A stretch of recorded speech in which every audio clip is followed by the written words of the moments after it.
Hello again, everybody. Welcome back to Aquarius Rising Africa 2. So those of you who haven't subscribed yet, please subscribe to our new channel. As you may or may not know, the previous channel was taken down for sharing truths, but we're building ourselves up again. And very happy, very grateful to have back with me tonight Tom ALTHOUSE.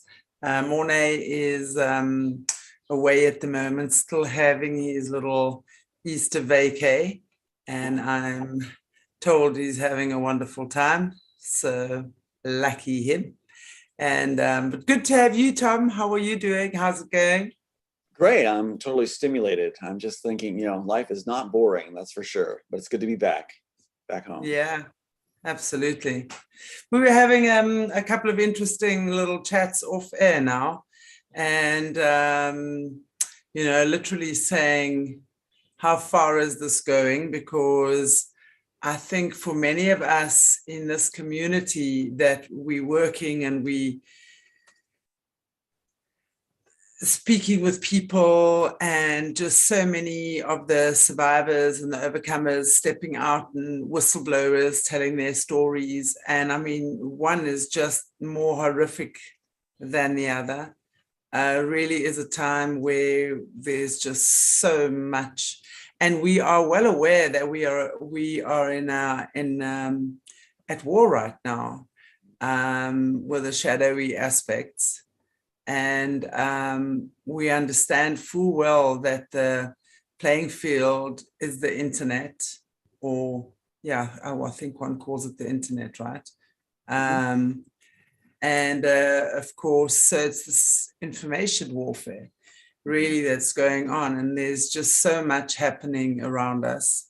We're seeing a lot, we're hearing a lot. There's just wow, just one story after the other, and one thing occurring after the other.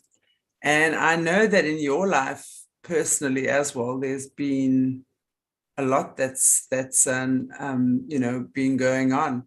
So I don't know, do you want to maybe just share with us from where you're at some of that, whatever you come to? Sure. I mean, I see it as I feel very blessed because my son Aiden and I are alive.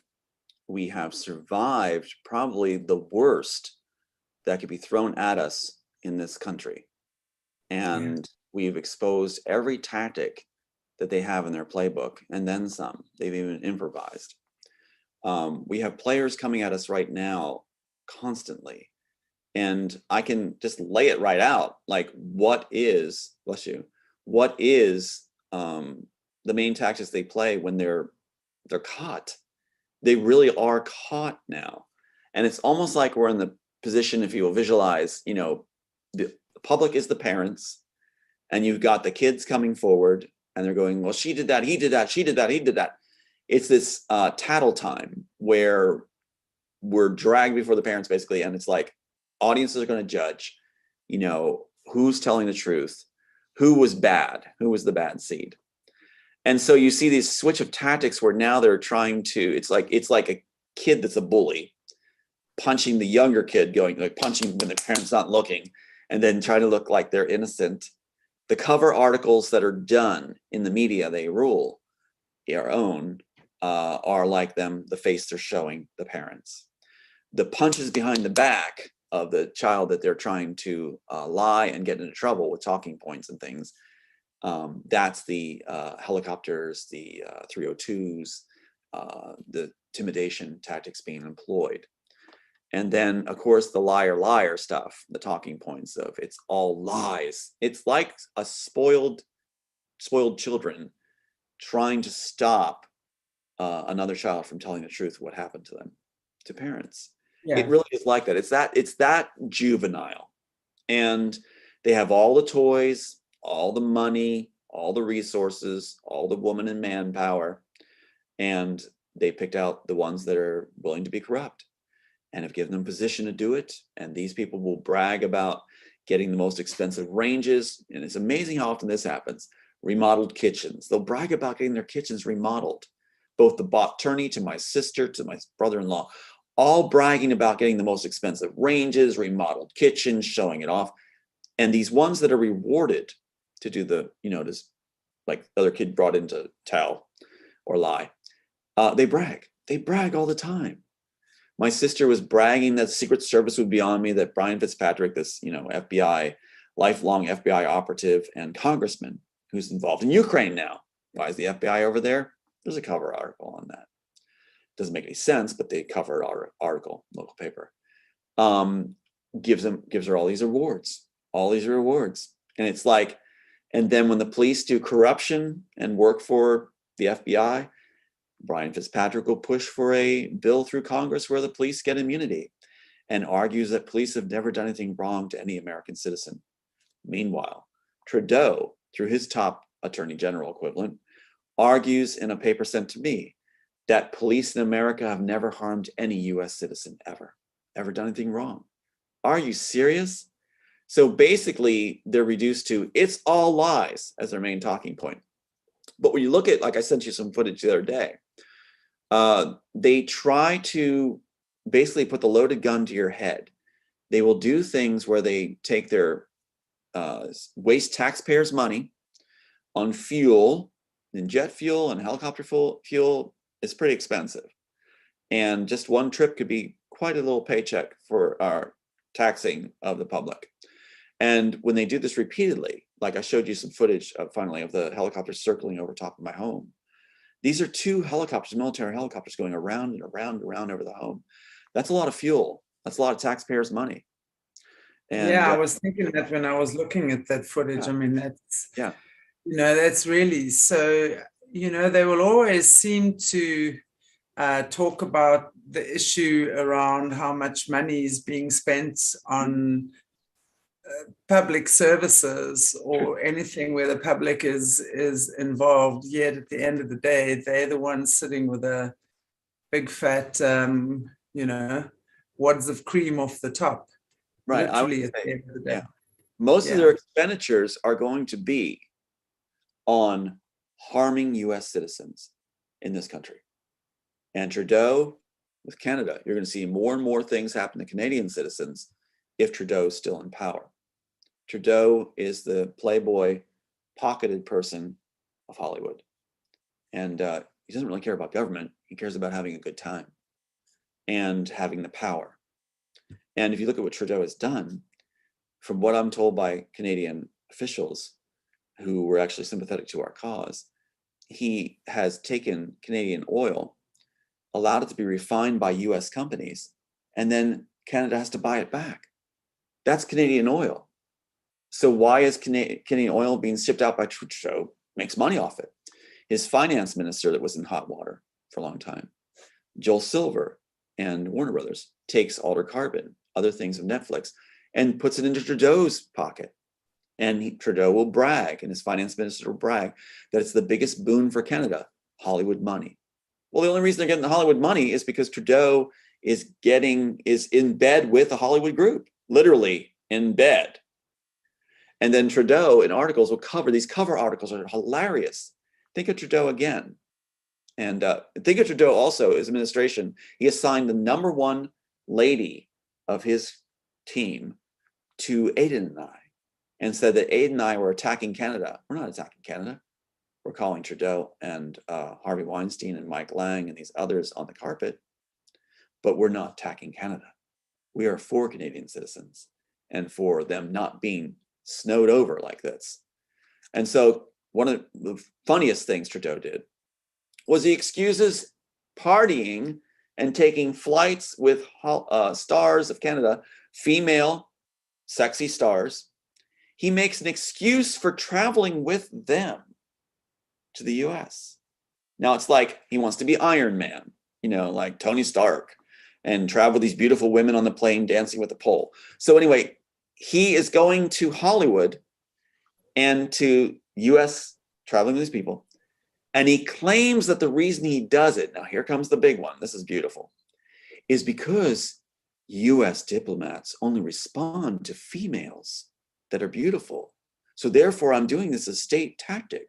I'm taking these beautiful women, starlets, with me not because I'm horny, but because I'm taking them down there, not because I'm going to party. I am going to party, but I'm taking them down there because the US people respond to beautiful women. I'm being smart. That's Trudeau. That's Trudeau. Why is he sitting in a chair in power? He's a playboy. He has well, we all know that these guys, I mean, these guys really are puppets. They've got the strings being pulled by whoever the puppet masters are. That's arguable.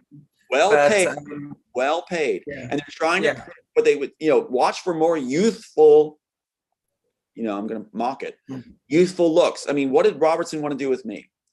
When I was looking like, I was 12, I looked like, I was actually 30 when I did the Matrix story, moral story. He was giving me a position. Of course, they don't tell you face to face first. They send their subordinates to you because that makes them feel more powerful. So your subordinates come to you and go, you're being looked at for a top position by Pat Robertson. Yoo-hoo!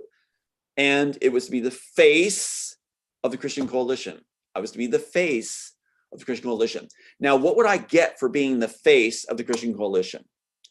My own wife provided a beautiful woman named Christine, beautiful home, limo service, air flights, popularity and fame. Boy, they tell you it too.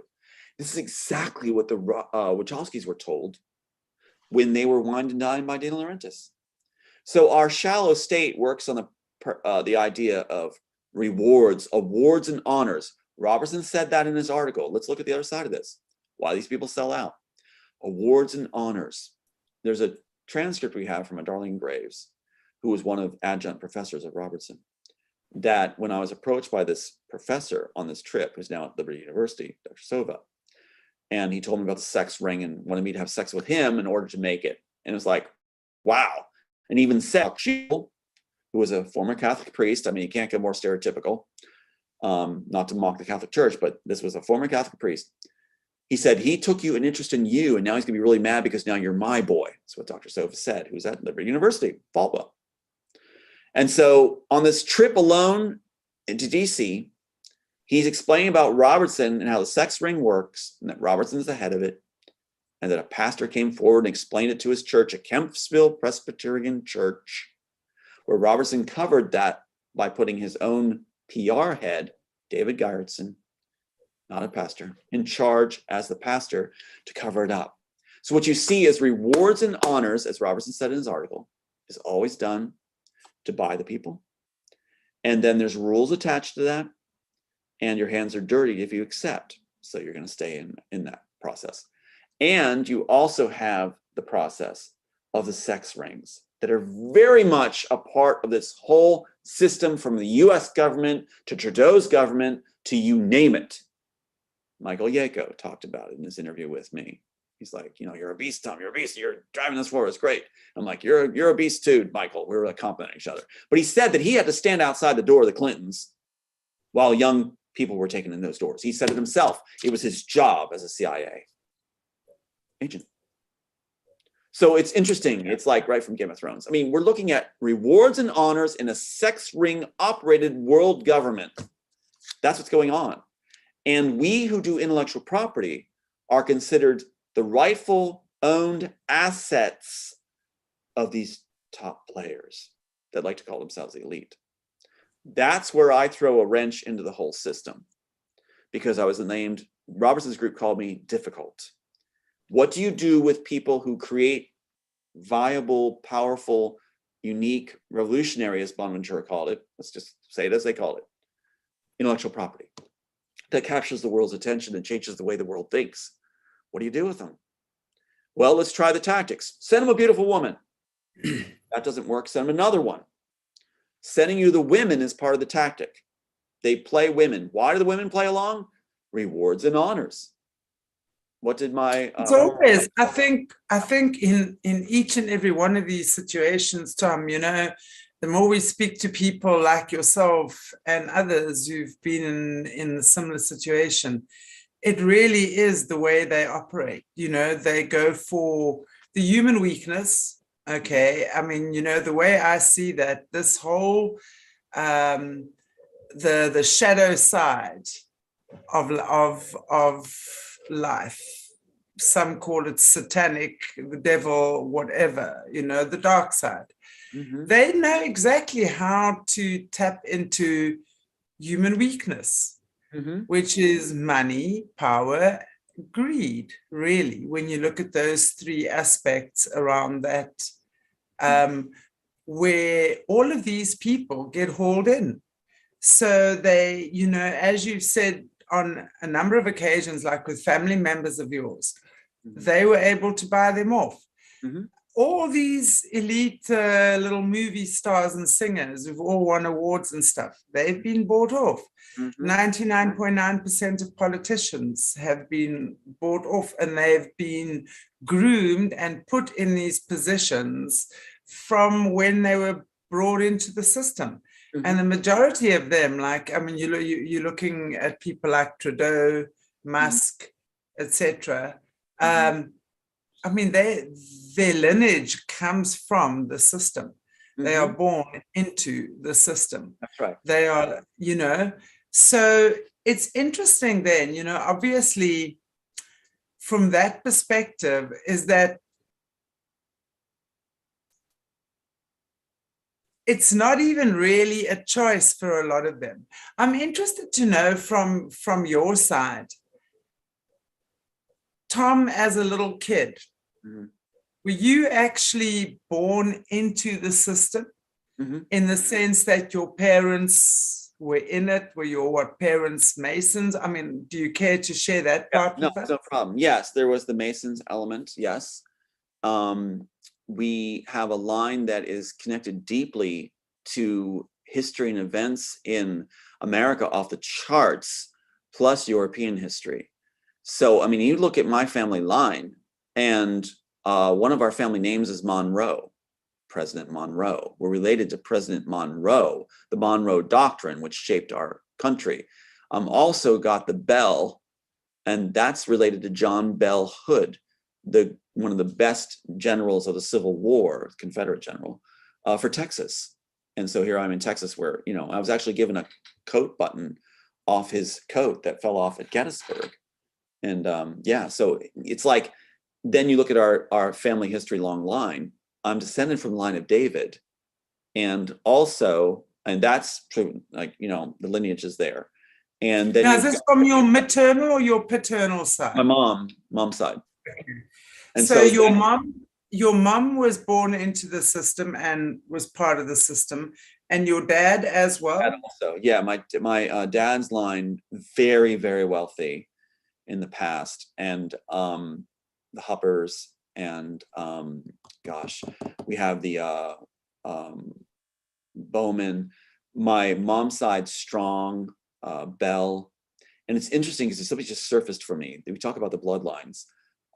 Swiss royalty with the Troxels, Trakel, which is my mom's maiden, or my grandmother's maiden name. Swiss royalty. And then you've got the French Norman Knights that went with William the Conqueror, knighted at the Battle of Hastings, 1066. Major events which would fascinate the shallow state members. You know, it's like, oh, well, he's got the blood. What's interesting is when they send you the people to be in your life, their bloodlines, they like to mix in as close as they can to brothers and sisters blood date. Look at Game of Thrones. How many different series like Game of Thrones are showing brothers and sisters wanting to have sex together and then saying that it's okay because royalty used to do that in the past? So look what's happening. This idea of royalty and bloodlines and mixing actually brothers and sisters together. They're pushing that now. It used to be multiple women was the hot thing. Now it's brothers and sisters is taboo. Do it. My sister would come at me all the time with this kind of thing. And it was when she got bought, she would act like, you know, I'm really attractive, aren't I? I'm really beautiful. Hug you a little too close. Hold on. You try to pull away. She's like, no, don't let go. Don't let go. It's all part of their system. It's disgusting, but that's what they do.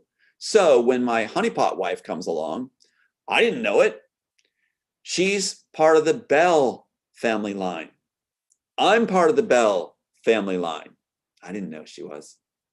And so I think she has Strong and Bell. And so the Strong family line is in her. And we're Strong family line. And strongs are very, very important in this world as far as historic things. I think there was a strong that was head of the UN, United Nations. So it's like, it's an illustrious lineage. And here comes a lady to marry me. She came to me, asked me out, and she's a strong. So I wanna just backtrack a little bit, if you don't mind. Mhm. So I'm just interested to see how this all began for you. So you're born obviously as a son to your parents. So where do you fit in into your family? How many siblings? Second son. Okay, so you're the second son. Now, at what point do you actually physically get into the system and maybe start being practiced? Did you experience stuff like SRA, ritual abuse, stuff like that as a child? Mhm. Do you Absolutely. care to share some of that with us? Sure. Part of the things I would go through, like I would have experiences where my dad would have me out at a function or something, and this woman would come up. This woman came up. She was well-to-do. I remember her vaguely, but she took my arm and started pulling me away. And my dad grabbed my other arm, and she goes, "That's my child. This is my child." And she didn't seem like she was crazy at all. We were at an official function, like basic official function. And so it was very odd. And I felt like I knew her. I felt like I wanted to go with this lady. You How know, old were you? I was probably 5 years old. Okay. And but I remember it vividly.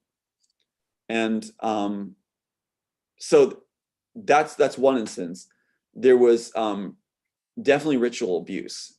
And I was told when I was young that you're Satan, you're evil, you're winning, you're Satan. And I've got scars, burn scars on my face where I'd be clawed up. And I would have to stand in the middle of the room and be beaten by my brothers. And I wasn't allowed to make a move or make a sound. And they could do anything once. So I still feel it. Like my older brother, Jack, who's the pedophile, works with Disney and all, who's working to make sure I'm destroyed, basically. He'd come up and I could still feel it coming across the chin, like really hard. He was older than me. And I had to stand there and take it. And my younger brother came up and he would boom into the stomach and I had to take it. And so, you know, and while I'm taking these beatings, I would think, you know, this isn't right. When I get bigger, I'm going to try to help people that go through this. I'm going to make sure this doesn't happen to others. This isn't right. And so there was this whole thing where I was brought up to trying to make me believe that I was satanic and evil and that I was Satan, which is interesting because then Sophia Stewart comes along and says he's the evil one.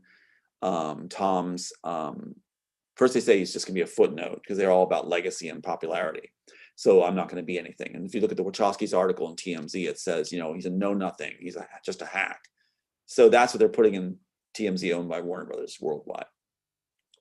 But at the same time, they're telling you that, you know, while you are this satanic evil child, the flip side of that would be really instilling and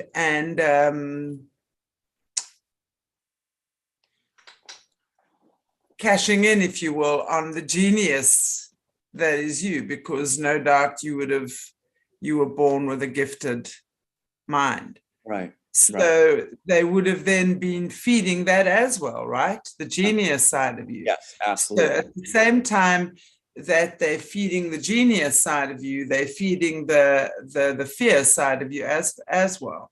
They were telling trying. you that you Satan and everyone hates you, or whatever the case might be. Right. Right. That's exactly right. And look at the end product. And what happens is Pat Robertson, I'm totally going to Pat Robertson's university, basically. I'm told I'm going to go there. I'm like, all right. So I go there, and it was the president of his school. They called me and said, you are coming here. So I get there, and then I'm told I'm going to be the face of the Christian Coalition. So if I'm being raised to be the evil one, and have this intellect and abilities and this look, the eyes. They always said, your eyes, you know, will do anything you say. People will do anything you say. Well, I didn't want that power. I wanted people to be happy. That was my core. And so, you know, a lot of times you play along with certain things to try to survive, but you do have your core, you know, which love. I can't help it. And even directors would say, you got compassion, you're off the charts. We need something else besides just compassion, you know, and he actually yelled at me. Some people would say, when did you start writing, and when did you start realizing your gifts as a writer, author? Even at a young age, as soon as I could write. In fact, I'd sneak down to the piano, and I wasn't allowed to play the piano or I'd get beaten. I'm not allowed to play the piano. My brother Jack was like the bad seed. He was allowed to do art. If I did art and brought art home from school, it was torn up as soon as I entered the home. They'd tear up my artwork. And so I wasn't allowed to play piano, I wasn't allowed to do music, I wasn't allowed to do art. So I would very quiet, I wasn't even allowed to play. If I played with toys, Jack would take my toys and make them his. And so if I had a money collection I tried to do, it'd be given to Jack. If I tried to collect rocks, it'd be given to Jack. And the only thing I was allowed to collect was stamps, because they didn't want to do that. And so, but then they would take it if it had worth. So it was just like, strip what you want from Tom. And so if I was playing with blocks and there was a noise, down would come and I'd get a beating.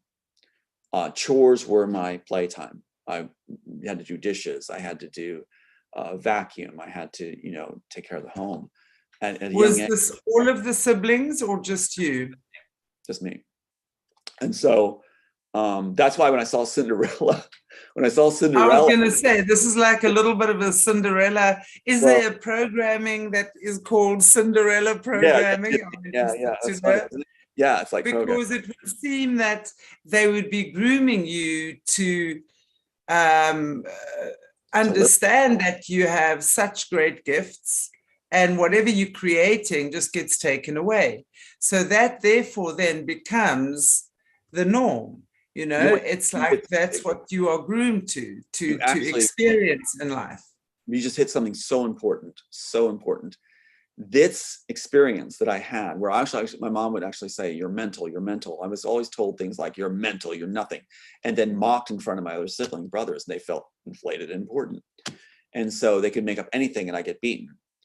So what happened was this put down, like, you know, try to tie your shoes. Well, they never taught me. And they mocked me for not being able to tie my shoes, you know. But this is what happened in World War II Germany. Parents were supposed to give their children to the state. And so there wasn't supposed to be this warmth, don't hold them policy, don't love on them. And then what happens is the state provides you the love and the encouragement, and you become beholden to the state for your welfare or feeling good and feeling important. And so that's exactly what happens here. It is the outside that lifts me, you know. And but yeah, it was a situation where that's where, like I said, layered thinking came from. I was able to think in layers, and that meant that I never was really in despair, because my mind would be on different planes creating. Yes. While I'm getting beaten, that's one layer where other layers are functioning.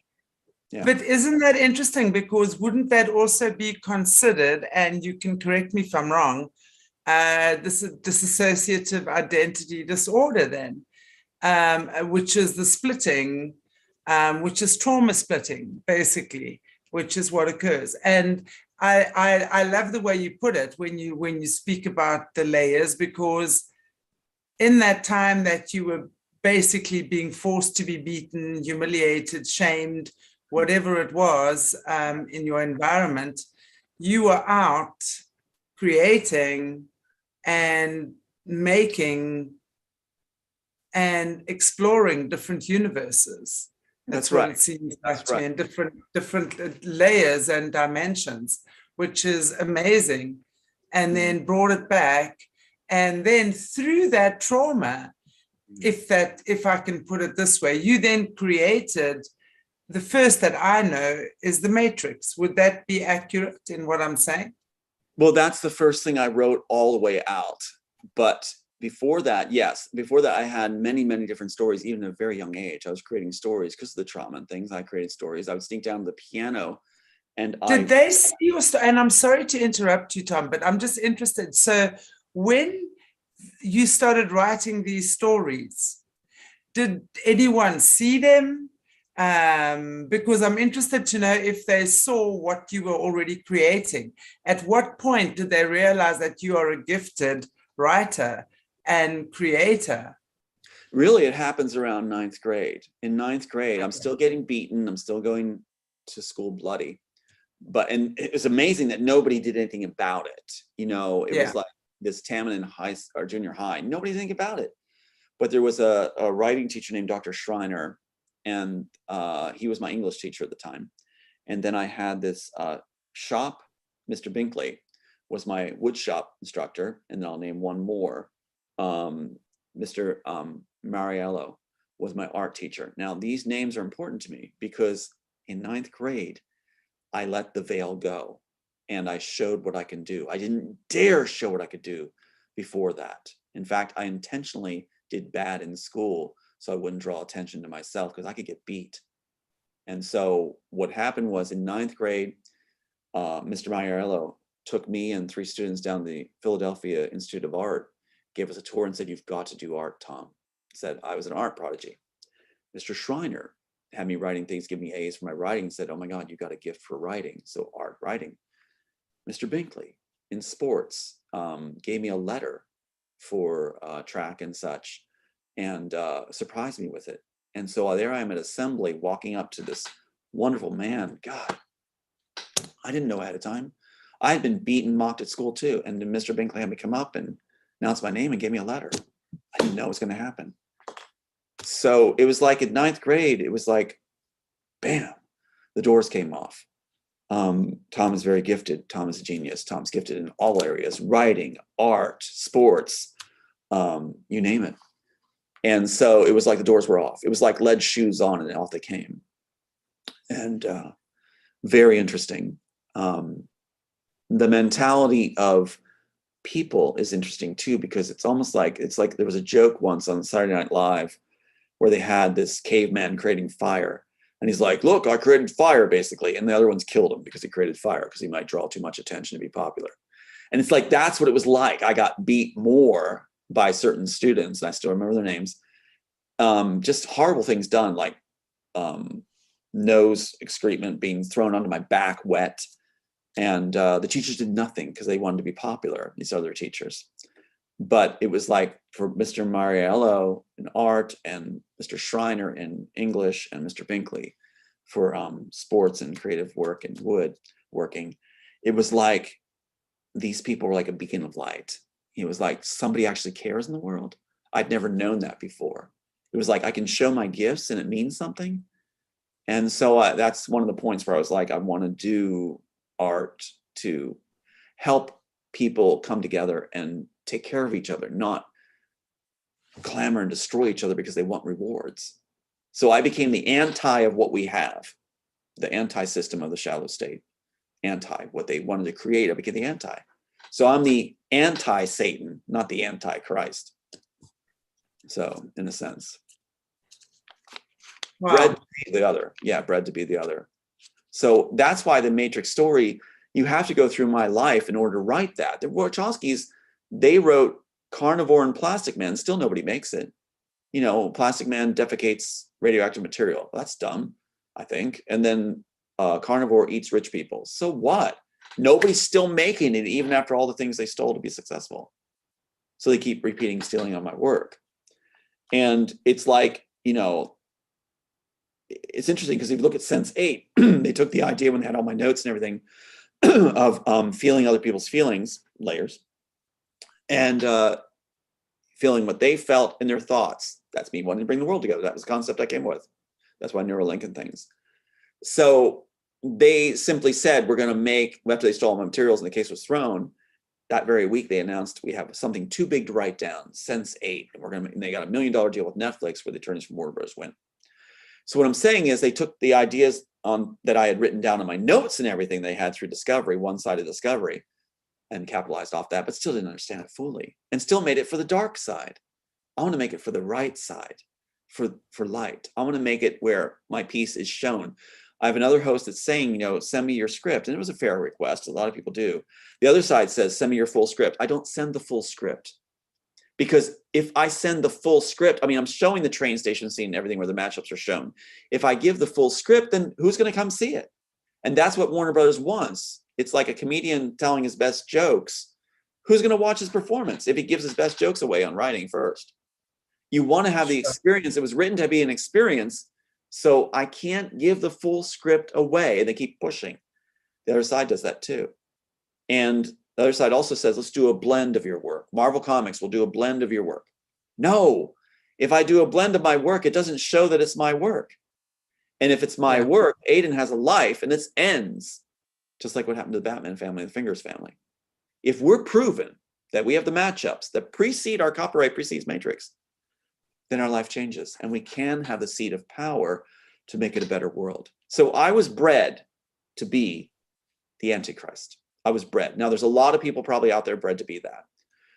They spent a lot of time and money on me. And when Robertson cast me to be the face of the Christian coalition, he doesn't believe in God. He believes in Satan. He believes in that power. He's part of the club, that California Bohemian club. He is part of the club that believes in sex rings, sacrifice, things like that. I know that. I was on the inside. I experienced that directly. He doesn't believe in God. He saw God as an opportunity to make money. He even says the evangelicals are the dumbest demographic in America. He said it in Robertson's perspective. And he does that, I think, to put it by them. They didn't object. They didn't really look at what he was actually saying. Well, he said it must be true. It's like that's the kind of power they give these people and other pastors. So what happens is you've got him using what he needs to have popularity and power. When he and Pat Robertson and Dee Dee started out, they were in Manhattan. And a cover article came out on this in the Toronto Star when I was in Canada, right near Toronto. Again, another cover article. And it talked about what I was saying in my screenplay, that Pat Robertson was planning to interview Christ when Christ returned on the man-made mountain, right? So that's the end of the Matrix story. The identical figures facing off, pulse wave comes out, turn the earth green, little girl returns, hugs, points to the star or sun. That's what that's about. Whispering through art what's actually planned by the Shallow State. With Robertson, with Disney, with Joel Silver, with FBI, all these guys together, planning this big event to get the public and the masses to get in line and not object. And so what you have is Dee Dee and Pat Robertson in Manhattan before he becomes an evangelist, or you call it evangelist, a satanic evangelist. Before he becomes that, he's approached by a pastor who has a very nice car, well-dressed, takes him to a very fancy restaurant. And Pat Robertson is quoted in the Toronto Star as saying, "You mean you can have all this by doing that?" Dee Dee and Pat Robertson were trying to become jet setters, famous, wealthy, trendy, top of the heap in Manhattan. That's what they wanted, and they would have continued to do that, not get involved in religion, until they saw this pastor come that was very wealthy and famous with religion. That's when Pat Robertson thought, well, there's my road to fame and power and money. Then he started doing it. Never had a heart for the people, never had a heart for God. It was a ways to a means to an end. Mm-hmm. That's what it was. I think we're seeing that more and more. You said something interesting earlier on, and I'm going to take you back, and I just want some clarity on that because I'm sure our viewers will be interested to hear that as well. You said you were bred to be the Antichrist. Is that what was I correct in hearing you? From what yes, they kept calling me Satan. You're Satan. Yeah. Okay, so what exactly does that mean? You were born to be the Antichrist. I was. Were you groomed for that? Was I what now? Were you groomed for that? At Pat Robertson's organization too. Let's jump ahead, back to Pat Robertson's organization. He had that position specifically in mind. What was the position? Face of the Christian coalition. Face. If there ever is such as an antichrist, I would surmise that basically they again, Iron Man demonstrates this. They have Elon Musk do an appearance. Warner Brothers, Disney, all them work through the Iron Man series very, very well. Joel Silver owns the whole Marvel comic industry, including James Bond's franchise and things like that, and Harry Potter franchise, Lord of the Rings. They own all these ones that are supposed to affect us fantasy-wise. In Iron Man, you have the Mandarin in the one. The Mandarin is basically the most evil guy who's doing terrorist acts throughout the world. And it turns out to be this washed up British actor just reading a script, right? So the idea is that what is the Antichrist in the terms of those that want to formulate one? A performer who's a face. That's why when they say you're to be the face of the Christian coalition, that's an Antichrist. You're supposed to have the right eyes to make people do what they want them to do. Manipulate, yeah, and control. Yes, right. And so you're supposed to be something that people will be drawn to, that image that they want to listen to, and you speak the words for your rewards and your woman and your man and your limits, and you get all those rewards as long as you play the Mandarin. Yeah, absolutely. That's really what an Antichrist is. Now we've overblown it into this guy's going to have all this power. Not with those of us around that actually spot things and have a brain. If exactly that, we'd be like, there he is right there. We'd spot, I pull it right away. Yeah. So I love the way you've said that. I have to say that because I fully agree with you. Yeah, I agree. We wouldn't be dumb about it. So if I was to put the finger on who the Antichrist was, right here, but I didn't accept it. And it put me in a position where I could do a lot of good, couldn't I? What if somebody groomed to be an Antichrist decides to do only good? Now you have a great series, don't you, Hollywood? Yeah. Yeah. Now you got it. And how much good could he do? Because he was groomed. Exactly. Now you have me. Well, I think that's amazing. And it's wonderful to know that I say this a lot lately, and I'll still probably carry on saying it a lot for a little while, but it's wonderful to know how many people are actually waking up and seeing the truth of what is going on. Those of us with the eyes to see and the ears to hear, we've been watching a lot of movies or magazines, anything like that. We can start seeing what's going on, hand signals, stuff like that, who's who in the zoo type thing. We can't be fooled if we're awake and alert and aware. Yeah, so, yeah, very interesting that. Well, think of it. So I really enjoyed that. I don't know, is there anything else still from your side you'd like to share this to you? Get the image of this. I think this will help people capsulize this. I'm like the actor on the stage that was given the script to play a role. They want this role played to complete their mission and their agenda. I'm like the actor that walked off the stage saying, I'm not going to do this. I'm not going to play this part. Now they're left with an empty stage. They spent all that time grooming, all that time in inducing. And when they groomed, it was horror grooming. It was treat you like dirt, put you down, destroy your image. I mean, hurt you every way you can, kill your sons, break you. And they said, there's remember that quote, you're the star player on the bench. I'm not going to play. So that's the image you can get, is a stage where the actor walked off. Now, what are they going to do? What's the production company going to do? What are they going to do? How are they going to finish this? We've got them upended. We've won the chess game, they said. The actor walked off the stage. So they didn't expect anybody not to receive the rewards and honors. So they don't know what to do. So therefore, I'm not hanging from a doorknob. I'm not off a bridge. They sent that helicopter footage I just showed you the other day, and where it comes right at the apartment, where people were gathered below just yesterday, gathered below going, what is that? It's a military helicopter. What's going on? Coming right for our thing on second pass, right for it, and going by. That's supposed to be like, we can get you whenever we want. So I get a lot of spankings and warnings, basically, if you want to put it metaphorically, whatever. It's like, cigarettes piled up on the door front, the dead birds that were laid out in front of the door, and also done to other parties that simultaneously 1,000 miles away. It's like they do this. They put on my mom's phone, AT&T is owned by Warner Brothers. They put 524666. So what they're doing is the mirror imagery and the curse. Then the cigarettes show up piled on, and then the helicopter comes over to show we can get you anytime we want. Speak to us about what that is, the mirror imagery from the 524, and I would imagine that would have been 425. That's our apartment number. Yeah, 425 is our apartment number. So what they're doing is the 666, what does that mean, the mirror imagery, as far as this is concerned? Well, 666 is the perfect number, they think, where reversed or not, it is still the 666. It can be reversed and still intact. So it's the perfect number for them. The mirror image does not affect the 666. That's power to them.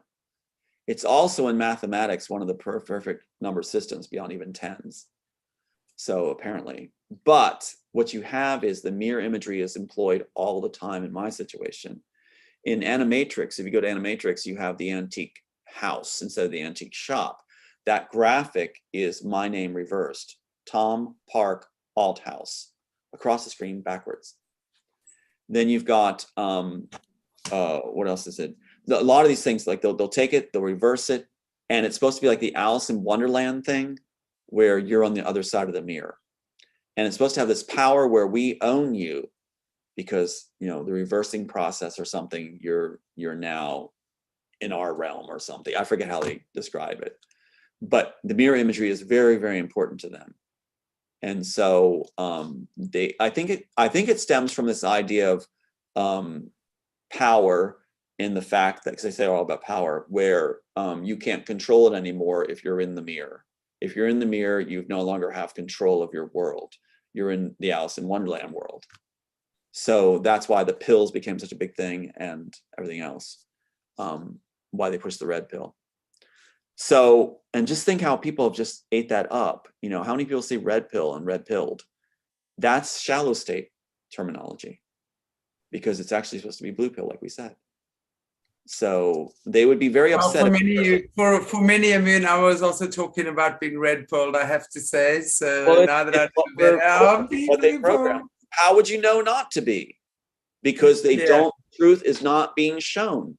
You're showing truth right now. You do through all these different guests you have and hosting them, which is so beautiful. So we don't know. It's not the fault of the audiences that they don't understand this. When they get the information, if they poo-poo it and say, no, BS, as their shills will do, shill plants do, then they're responsible. Now they're responsible.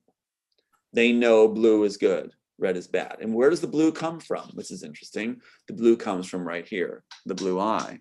That's why I chose the blue pill as the good pill. The red pill was the bad pill, because everybody talked about the eyes, the blue eyes, your blue eyes.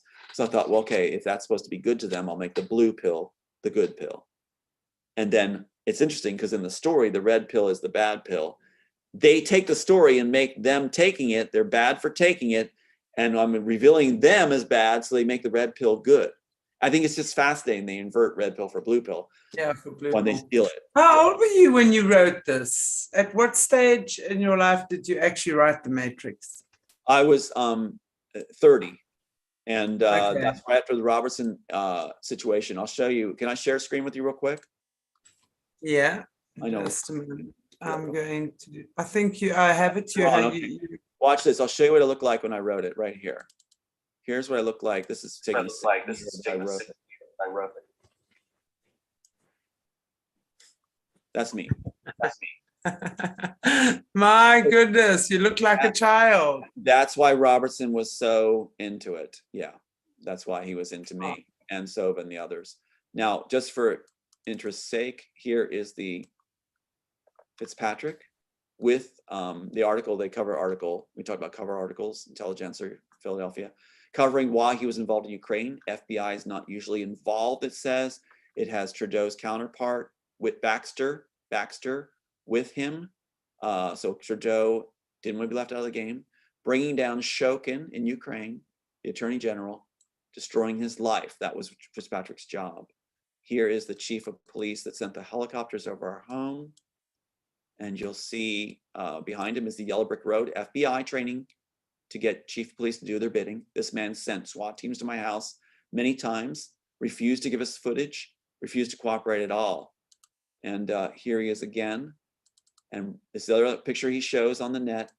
And behind him is, of course, the FBI flag right behind him. You'll see it. See the FBI flag?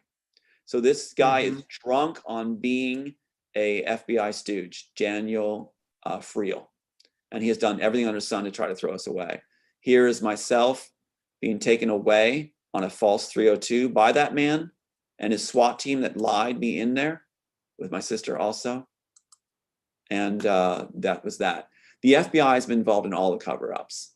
And this is the FBI training camp in Quantico, where they select chief of police. Notice it's all these white middle-aged guys, basically. And they have to pick you. You only need a high school equivalency, and you're trained to be an FBI stooge. And on it goes. This is interesting too. Another part of our documentary footage. This man was at the Twin Towers. He talks about how he heard the bombs going off and what was going on in the Twin Towers. And the next footage in this thing, you'll see who is it that hauls him away? FBI. They covered up. Cuban crisis, where they had all these people from the Canadian embassies and the US embassies being hauled off because they were hearing these sounds in their ear, nanotech. It was the FBI that did the investigation. The FBI has been the one that's done this all along, from go to start to go. So anyway, that's just a little rundown of that. But it's interesting, you know, because one of the movies that I've quite enjoyed watching over time has been the Jason Bourne movies. Yes, and that's by the same group that did what they did to us. Go ahead. I was just going to say that it's there just by watching that movie, and I actually watched the whole series again in the last 2 weekends because I kind of wanted to go back there again. And it's very interesting because there again, they're showing us in broad daylight what they are doing, because really the story, for those who don't know, is about this agent that has been mind controlled, MK Ultra'd, and literally controlled and handled to be a killing machine, an assassin. But he starts getting his memory back. Right. And it's just fascinating. And, you know, now that we know that this is happening, not just with one or two people out there, this is happening. It's been happening with a lot of guys in a lot of different circumstances, in a lot of different ways. But it's insane how they've been showing us all the time what they're doing. And we just kind of sit and gobble it up. It's crazy. Well, I did want to shoot this out. I watched that series too. I have it, the full series, because I feel the same way. It does reveal some things. I did want to just flash a couple seconds of this. This is after the failed 302 attempt. You saw me incarcerated there.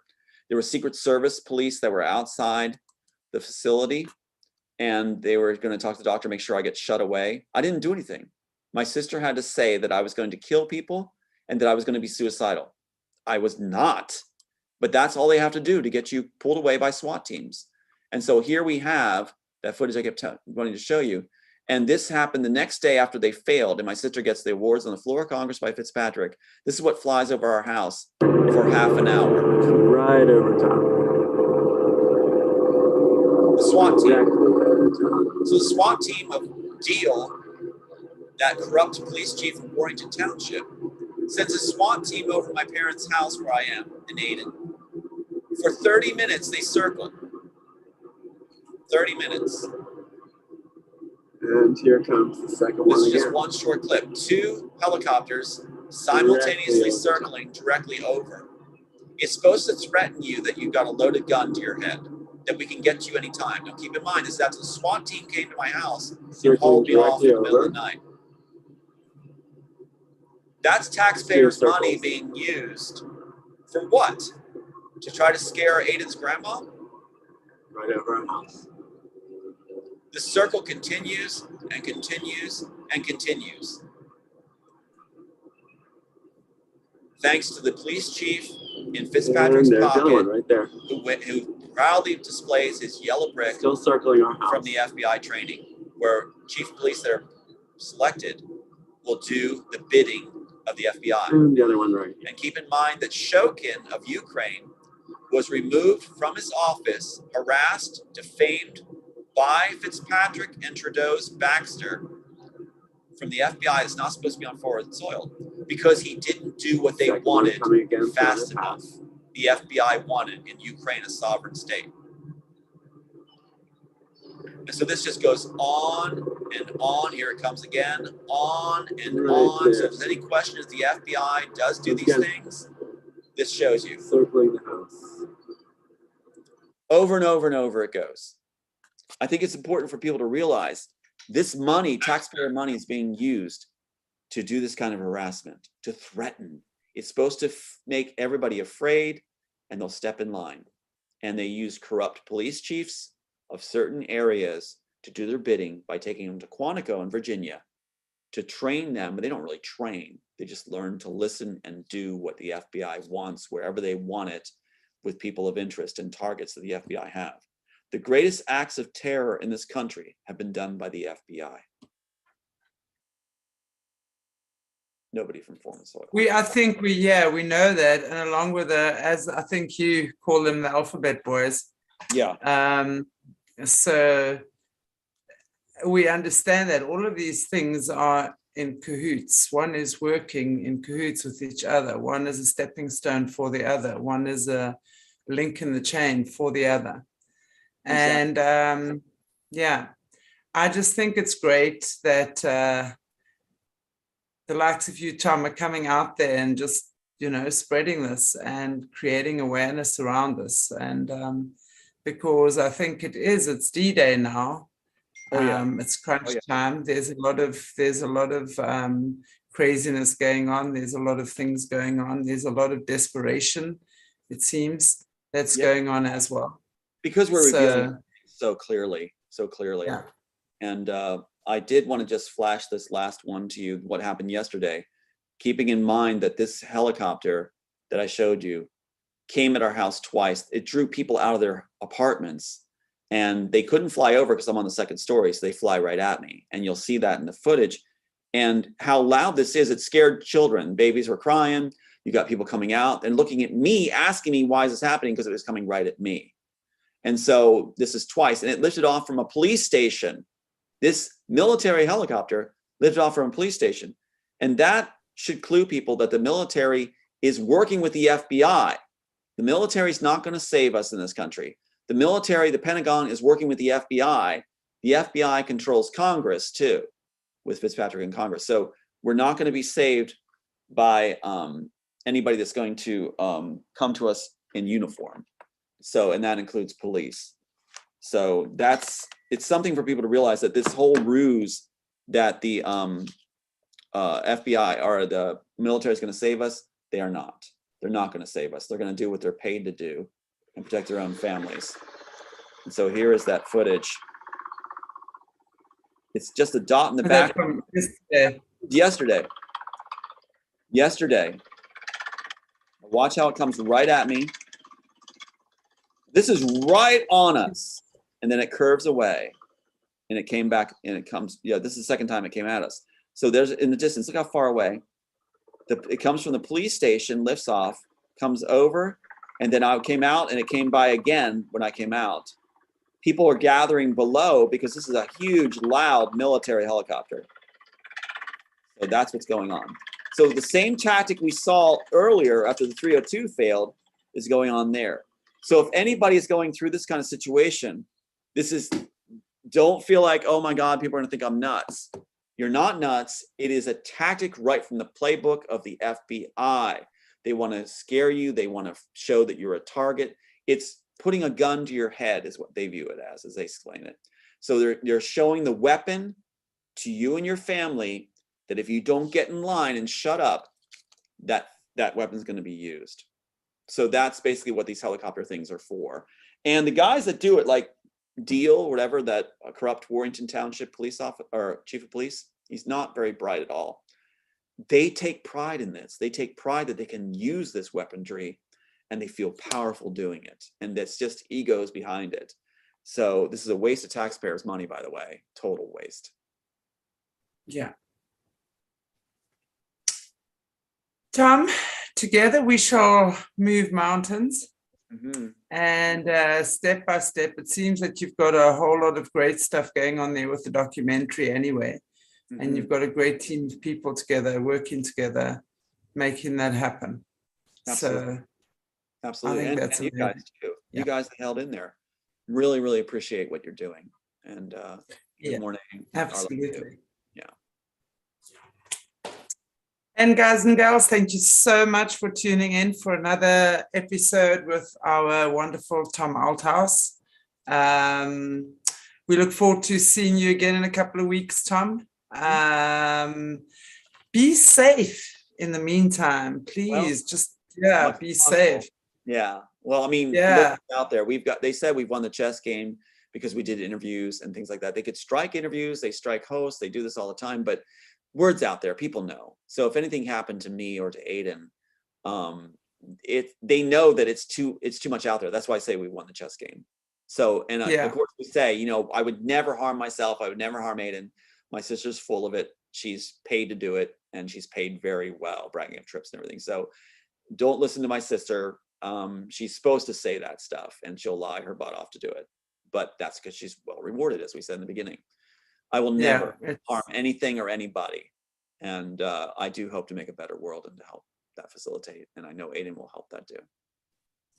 No doubt about that. That's for sure.